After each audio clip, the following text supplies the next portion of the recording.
महाराष्ट्र के BJP MLA Nitesh Rane ने जब से रोहन रॉय के बारे में जिक्र किया है तब से रोहन रॉय की तलाश जारी है, क्योंकि उन्होंने बहुत बड़ा बयान दिया था। उन्होंने कहा था कि रोहन रॉय सब जानता है कि दिशा सालियान को कैसे मारा गया, वो सब कुछ उगल देगा अगर वो सामने आएगा, लेकिन वो तभी से गायब है जब से दिशा की हत्या हुई है।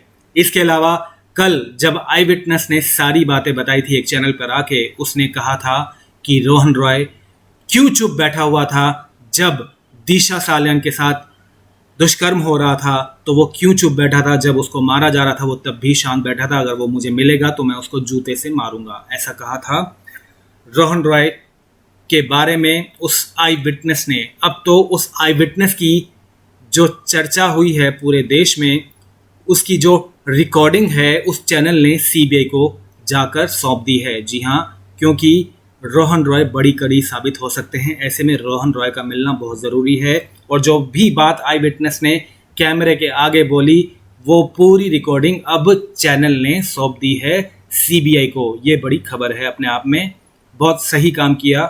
और अब जब एक चैनल ने रोहन रॉय के करीबी यानी उनके भाई से बात करने की कोशिश की, तो उन्होंने कहा कि मुझसे कोई सवाल नहीं किया जाना चाहिए रोहन रॉय के बारे में।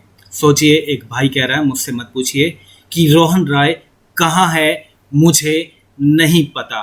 जब उससे आगे पूछा कि क्या रोहन ने आपसे बात भी करने की कोशिश की, तो उन्होंने कहा कि मुझे ग्रिल मत कीजिए। एक चैनल ने जब उससे टेलीफोनिक इंटरव्यू किया तो उसने कहा मुझसे कोई सवाल नहीं पूछिए। वो कहते हैं कि मैं अपने यहाँ बिजी हूँ और रोहन मुंबई में बिजी थे, मुझे नहीं मालूम कि इस समय रोहन कहाँ है।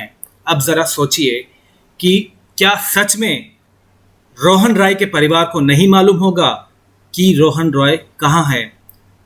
अगर वाकई नहीं मालूम होगा तो सच में रोहन रॉय वाकई छिप रहे हैं, और अगर परिवार को मालूम है कि रोहन रॉय कहाँ है तो जाहिर सी बात है कि वो भी अब उसको बचाना चाहते हैं, छिपाना चाहते हैं। वो नहीं चाहते कि रोहन रॉय दुनिया के सामने आए, क्योंकि उनको खतरा है जान का। उनको मालूम है कि अगर रोहन रॉय ने कुछ भी आके बोला तो उनकी जान को खतरा होगा। और खबरें तो ये आ रही थी कि मुंबई पुलिस ने, महाराष्ट्र पुलिस ने ही रोहन रॉय को भगाया था, उसको गायब किया है, ऐसी खबरें आ रही थी। क्योंकि कभी खबर आ रही थी कि वो हरियाणा में है, तो कभी खबर आ रही थी कि वो महाराष्ट्र के ही नागपुर शहर में है रोहन रॉय, और महाराष्ट्र सरकार ने ही उसको वहाँ रहने के लिए बोला है।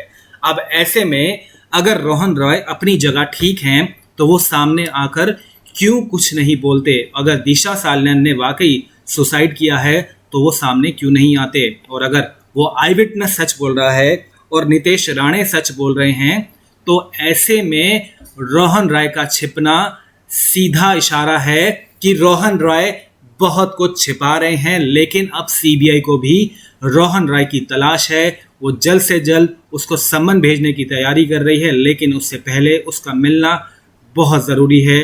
तो क्या रोहन रॉय सामने आएगा? ये सबसे बड़ा सवाल है।